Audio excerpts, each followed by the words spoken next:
My name is Lisa Rosen-Metsch, and I have the great honor to be the Dean of the Columbia School of General Studies, GS. On behalf of the Columbia faculty and the deans and staff of Columbia GS, I want to welcome you to the Class Day ceremony celebrating the accomplishments of the 2020 graduates of the Columbia University Postbaccalaureate Premedical Pre-Health program. I would also like to welcome and thank the distinguished members of the Columbia faculty who have been your mentors and champions over the past years. It is our extraordinary faculty who make the Postbac Premed Pre-Health program at Columbia the most prestigious program in the U.S. and the world. Finally, welcome to the family members and friends who have supported you over the course of your studies. Welcome as well to our student speaker, Chris DeVita. Chris was an orientation leader and tour guide, resident advisor, the president of the Queer Health Alliance, the GS Alliance Postbac representative, and the vice president of social events for the Premedical Association. You will hear from Chris later in the ceremony. I could not be more proud of his accomplishments and leadership during his time in the program, and I am thrilled and honored that I had the opportunity to get to know him and that he is our student speaker this year. The Columbia Postbac Premed Pre-Health program is the oldest program in the country and is designed to challenge students to achieve levels of distinction in the sciences that they never thought possible. At the same time, Postbac students are passionate about helping and healing others, and they demonstrate their passion through their many hours of hands-on volunteer work. You are all finishing your Postbac program and preparing for your next step in your medical education at an extremely important moment for medicine and public health. The world has never needed capable, compassionate health professionals more than it does at this moment. Doctors and healthcare professionals, those women and men on the front lines during this pandemic, have been nothing short of heroic over the last months. They have worked quietly, humbly, and to great sacrifice at their own well-being and that of their families. This ethos, the unwavering drive to make a difference and to help others, is what brought you to the gates of Columbia. You are scientists, but also humanists, artists, and social scientists, all dedicated to the pursuit of knowledge and the alleviation of suffering. I am convinced that you enter upon your careers as healthcare professionals fully equipped to grapple with all the challenges that you will face. I want you to know how proud we are of your accomplishments and how proud we are that you are lifelong members of the Columbia family. It is now both a privilege and an enormous pleasure for me to introduce our keynote speaker, Dr. Alwyn Cohall. Dr. Cohall is a professor of public health and pediatrics at the Columbia Irving Medical Center and the Mailman School of Public Health. Dr. Cohall serves as the director of the Harlem Health Promotion Center, which is devoted to reducing health disparities in communities of color. Dr. Cohall is an internationally renowned researcher and scholar, and his studies have focused on adolescent health, sexual and reproductive health, violence, access to health care, particularly for young men of color, and health communication, health promotion. In addition to his research interests, Dr. Cohall is board certified in both pediatrics and adolescent medicine and has a private practice in adolescent health. Dr. Cohall serves as the director of Project Stay, Services to Assist Youth, which is a New York State Department of Health funded program that provides confidential health services to young people affected by or infected with HIV/AIDS. Notably, several members of our graduating class today have worked with Dr. Cohall, as well as many students from past cohorts and Project Stay, including our student speaker, Chris DeVita. Dr. Cohall also serves as the principal investigator of the NYC CDC STD Prevention Training Center, which focuses on enhancing the skills of primary care providers to manage patients with sexually transmitted infections. His latest research is focused on improving health services for justice-involved youth, and he is co-director of the Washington Heights Inwood Youth Opportunity Hub, a program funded by the New York City District Attorney's Office to reduce youth involvement in the justice system. In recognition of his tireless efforts to improve the health of adolescents and their families, Dr. Cohall has been honored by many organizations, including the New York City Department of Health and Mental Hygiene, the American Medical Association, the American Academy of Pediatrics, and the Society for Adolescent Health and Medicine. Finally, on a personal note, I had the opportunity to work closely with Dr. Cohall at Mailman in the Department of Sociomedical Sciences and found him to be one of the most kind, smart, and giving colleagues that I worked with in my career. Dr. Cohall cares so much about his students, his colleagues, and the community. Thank you, Dr. Cohall, for all that you have done for our Postbac Premed students at Columbia University and for being such a dear friend and colleague. Please welcome your 2020 Class Day Postbac Premed Program speaker, Dr. Al Cohall.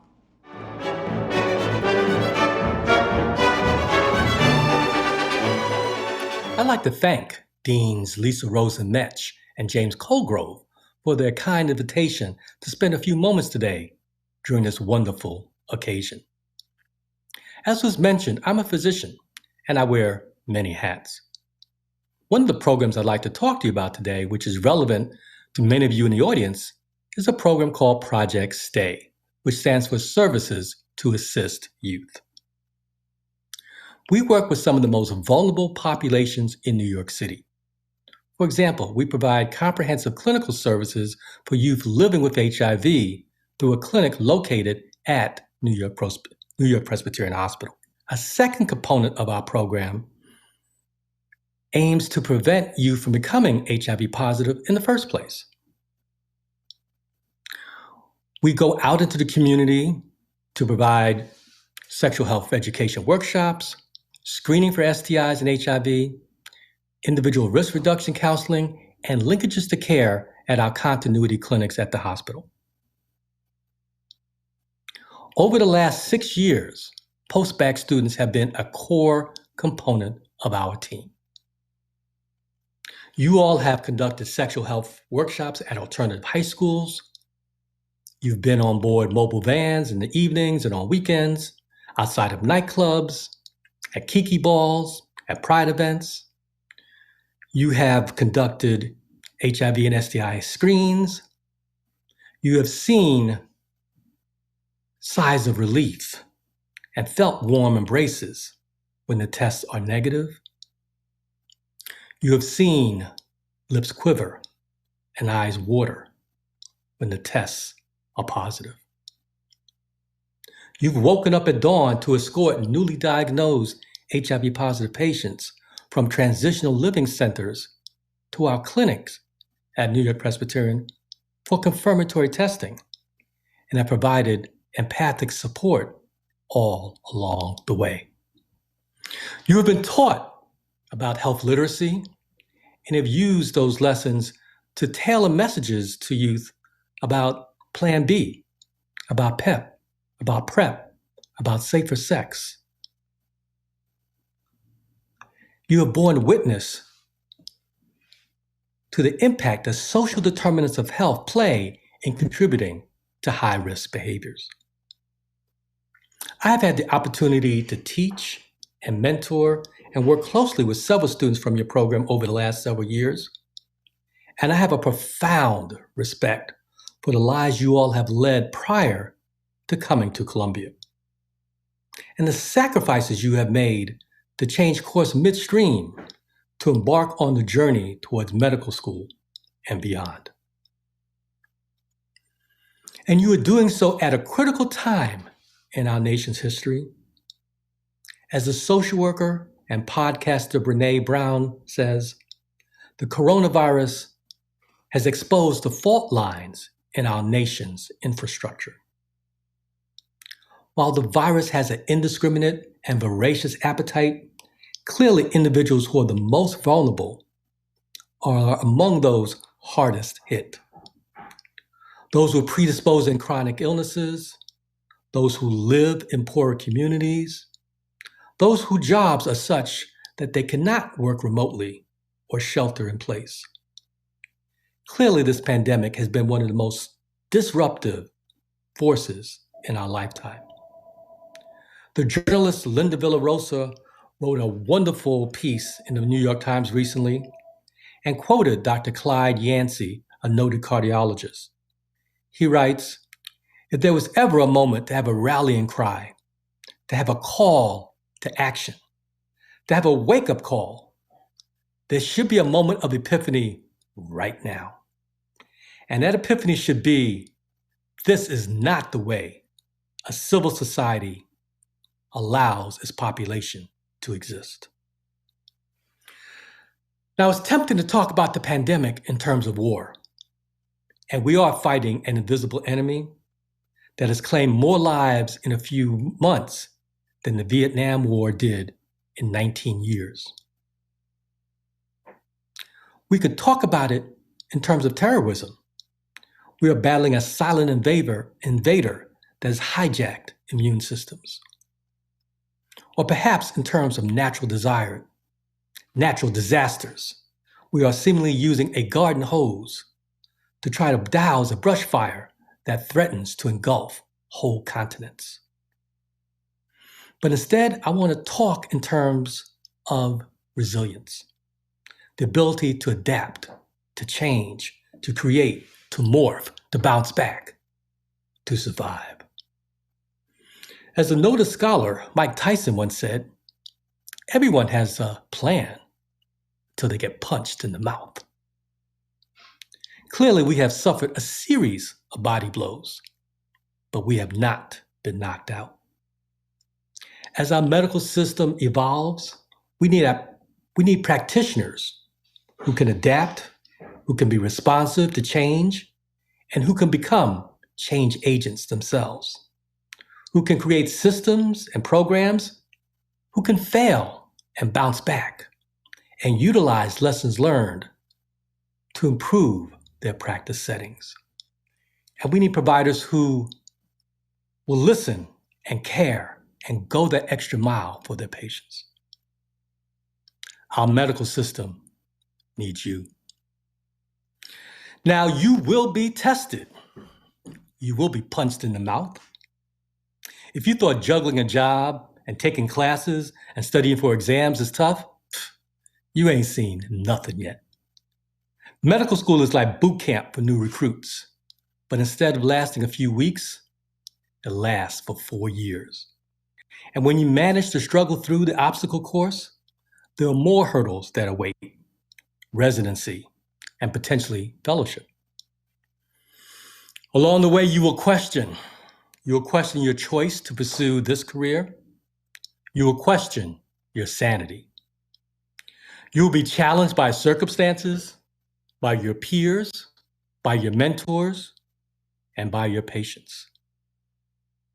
I urge you to read a recent article published in The Atlantic by Dr. Stephen McDonald, a ER doc at Columbia, who chronicles his chilling experiences during residency and medical school and now as an attending.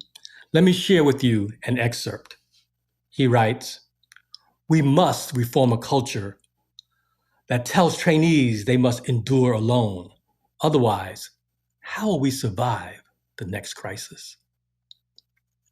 As he did, as I did, as you will, there will be moments of doubt, of fear, of insecurity.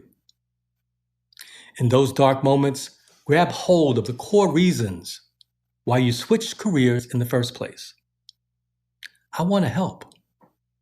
I want to make things easier for those in need. I want to make my community a healthier place.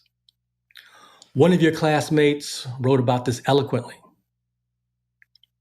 Project Stay has given me a foundation of service and empathy. This sounds trite, but it is true.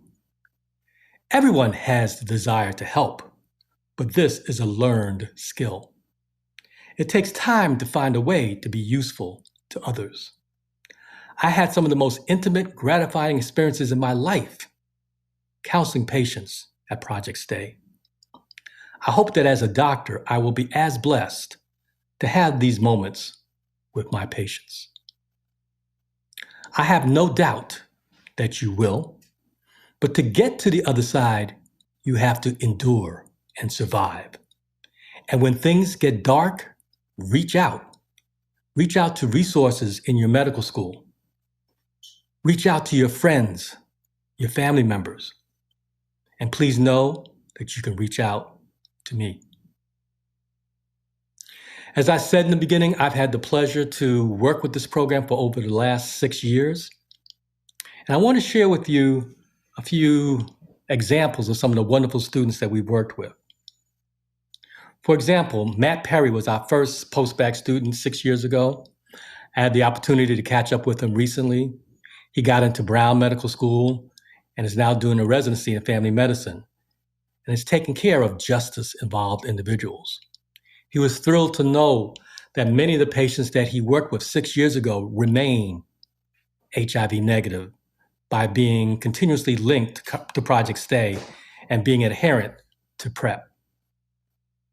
Joseph DeJong is currently a medical student at Columbia.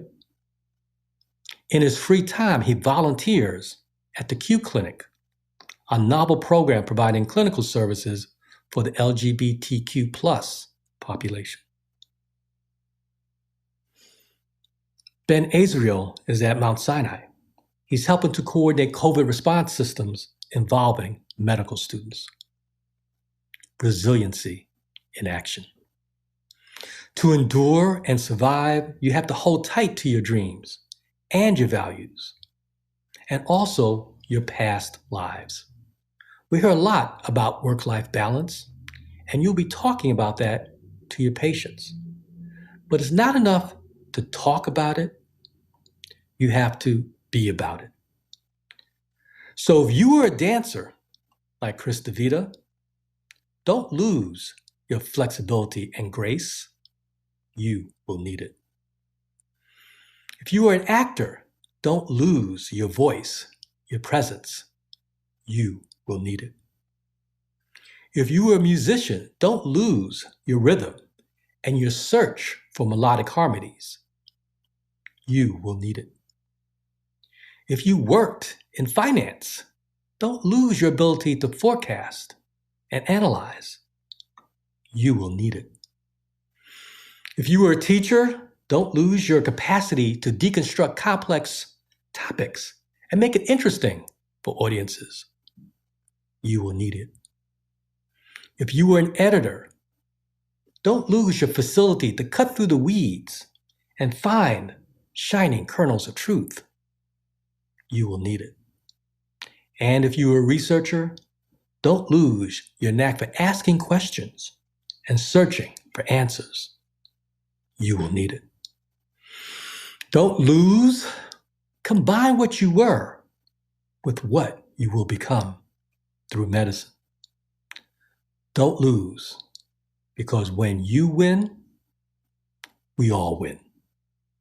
Thank you.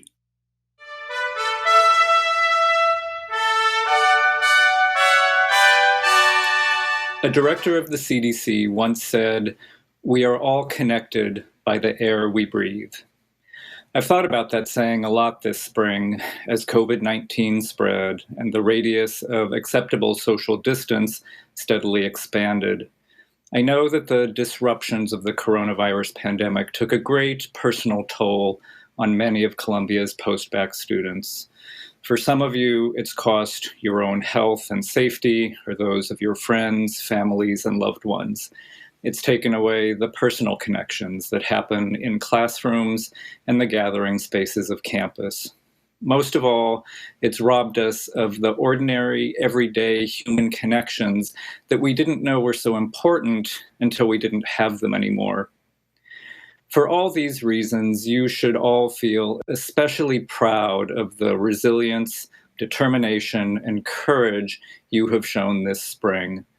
Under any circumstances, finishing coursework in pre-medical, pre-dental, or pre-veterinary studies and preparing to embark on the next stage of your professional journey is an occasion for celebration and pride. To have reached this milestone in the midst of the most severe global pandemic in a century is all the more reason to feel a deep sense of personal satisfaction and accomplishment. So take a moment in the midst of all the chaos and uncertainty to savor what you have achieved. You've done incredible work, not just this semester, but over your entire time in the program. Congratulations. I am so proud of you, and I know your families and friends are as well. The work of healthcare is defined by connections between doctors and their patients, and between the healing professions and the society they serve. This relationship is founded not just on the mutual obligations that members of a caring society owe to each other, but also on the unique professional duties that healthcare providers take on, which have long set medicine apart from all other professions. When the American Medical Association adopted its first code of ethics at its founding convention in Philadelphia in 1847, the special role of physicians in society was expressed in these words: "As good citizens, it is the duty of physicians to be ever vigilant for the welfare of the community. And when pestilence prevails, it is their duty to face the danger and to continue their labors for the alleviation of suffering, even at the jeopardy of their own lives." The world in which these words were written was quite different from our own, but at the same time, those words sound eerily familiar to me in this strange spring of 2020.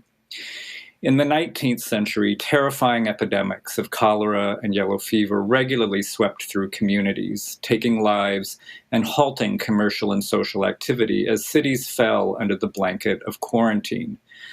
Doctors were often among the casualties. When the AMA was founded in 1847, understanding of viruses and bacteria was still decades in the future, and it would be another century before antibiotics, artificial respiration, and modern vaccines would become a reality. In many ways, you are infinitely better prepared to battle illness than your historical predecessors, the physicians of past eras who confronted the great influenza of 1918, for example. But the challenges you face and your ability to heal are shaped by the same conditions of societal connectedness. One of the ironies of epidemics is that while our physical proximity is what places us in danger, our interconnectedness is also the only thing that can save us. The sense of mutual obligation that enables us to pull together to limit the spread of disease and flatten the curve. This spring, the unique role that healthcare providers play in protecting not just their patients, but entire communities has been dramatically brought home for us in the extraordinary stories of healthcare providers persisting in the face of exhaustion and grief and fear.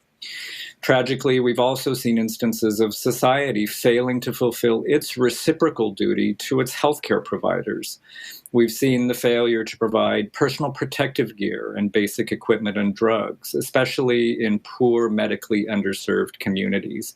We've seen the failure of our political leaders to invest in the public health preparedness infrastructure that our healers depend on to do their work. Epidemics have a way of exposing societal fault lines of injustice, and COVID-19 has been no exception.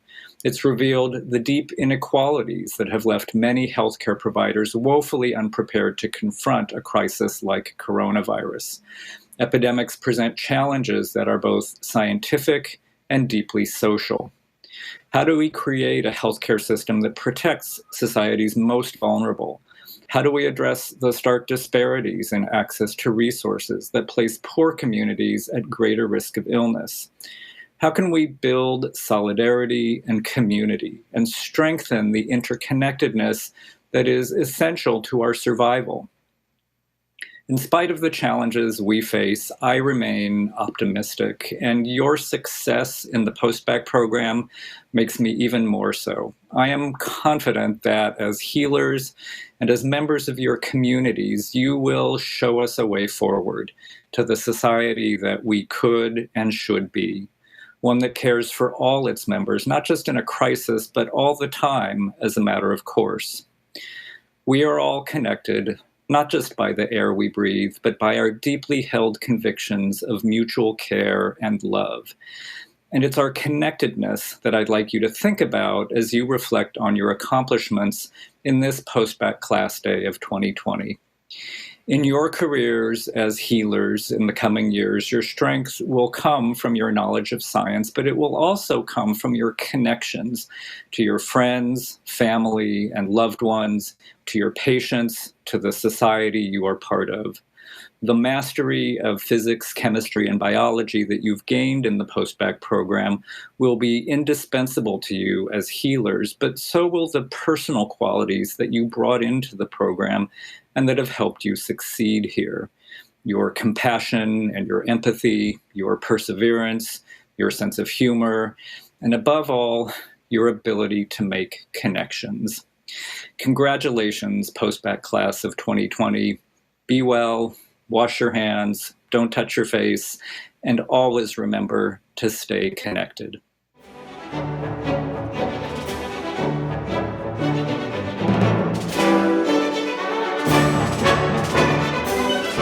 Good morning, everybody. I want to thank the deans and my fellow graduates for this opportunity to speak to you all today. I am truly honored and humbled by the opportunity. Thank you. Thank you. Congratulations to all of you outgoing postbacs for completing what is arguably the toughest postbac pre-medical program in the country. This road has not been smooth, at least the whole time, the last few weeks especially. On behalf of the graduates, I want to thank the faculty, the staff, administration, the TAs for managing to pull off what has effectively been a seamless transition to virtual school. It has been an absolute pleasure getting to know what your living rooms look like. So thank you, thank you, thank you. Let's take a second and acknowledge everything that's going on right now with COVID-19. I know that many of you are facing extra hardship in this time, taking care of yourselves, taking care of your loved ones. I myself have been at home taking care of my dad for the last 5 weeks. I wish you all peace and relief and assurance that you are not alone in this hardship. We're all far apart, but we're in this together. When I was preparing to write this speech and researching what I thought I might like to say, I reflected a lot on what I think this moment means. What does this all mean? And what is happening to our country? And what is this going to look like when we all come back from this? And certainly, what does this mean for us as care providers? Our fields are going to be completely different by the time we get in there and get a chance to play ball. And undoubtedly, the crisis is going to lead to transformations that we cannot anticipate at this time. But life is change. Life is change. I encourage my fellow graduates to recall that we are all shining examples of how people have a great capacity to change and adapt. From struggling student to biology rock star. From artist or journalist or athlete or banker to science student. From observer to participant, and from participant to leader. Postbacs are change experts. Each of us completing this program today has already transformed in ways that we could not have anticipated when we started. The same courage we each conjured to take the first steps in this marathon into the unknown must be conjured again and again as we face the uncertainties of our changing world.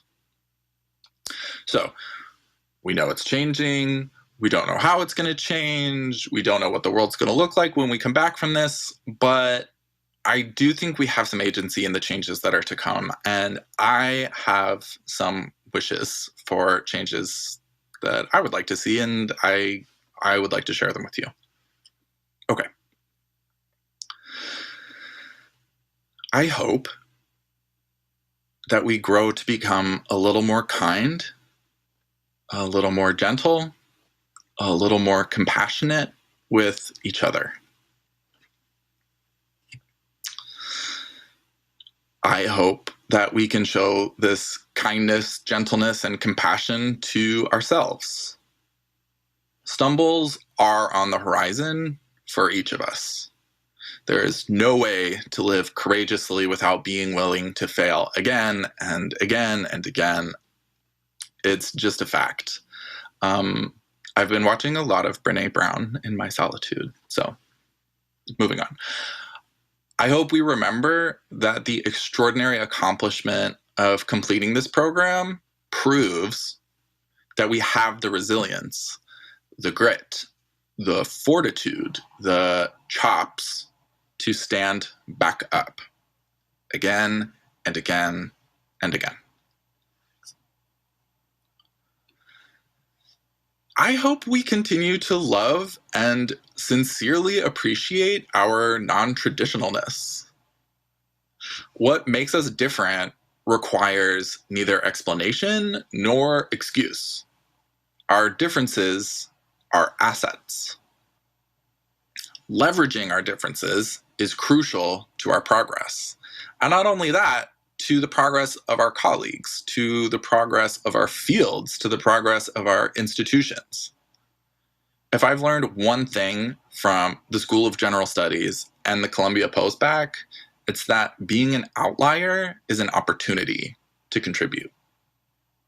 So, I hope we contribute. Next, obstacles are coming our way that are designed to stratify us, to weed people out. I hope that we grow to become more and more skeptical of these systems. We have to ask ourselves who exactly is being weeded out. From our experiences in this program, we already know it's rarely those who lack talent, but often those who lack support. I hope that when we walk through a gate, we turn around and we support others through.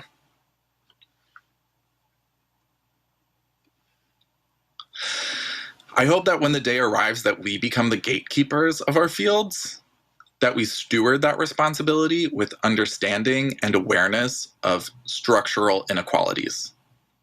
I hope that as providers of care, we remember to recognize the lies carefully taught to us by racism, misogyny, ableism, homophobia, xenophobia, transphobia, and all other systems that seek to separate an us from a them. I hope we commit and recommit to leveraging our own privileges to dismantling these structures and rejecting these lies every day.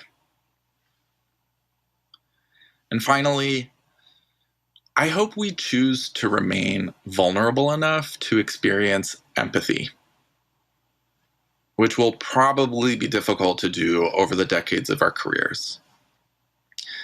Yes, I hope we choose to remain vulnerable enough to experience empathy and never forget that maintaining that vulnerability is an active process and it requires conscious investment. This is a bittersweet moment, for sure. I am filled with so much joy, and I'm so proud of all of our accomplishments in completing this program. But at the same time, there are so many people I didn't even get to say goodbye to before we spread back to our corners of the world and tucked away inside to flatten the curve. The day is soon coming, hopefully soon, when we will all walk back into the world. And while I don't know when that day is, and I don't know what it's going to look like, but I know we will have a chance to manifest all of these possibilities into realities. But we cannot simply wish it and think about how nice it would be. We have to take action and build it through work, heart, collaboration, and leadership. And I know that we can. I know it. So congratulations to all of you on this fantastic accomplishment and this big step on our path to becoming care providers. Please, please thank your loved ones, thank your teachers, thank your advisors, thank your pets, thank yourselves, for real. Thank yourselves. And thank you. Thank you for listening. And good luck. Congratulations, everybody. Bye.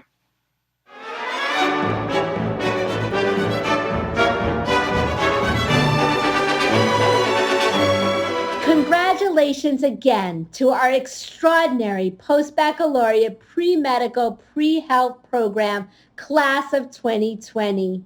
As we look forward to a time when we can safely celebrate your achievements together in person, I am thankful to have the chance today to come together virtually and would like to thank our keynote speaker, Dr. Cohall, and our student speaker, Chris DeVita. I would also like to offer my deepest gratitude again to your advisors, to your staff at GS, and to all the family members who supported you on this journey and who are proudly watching today.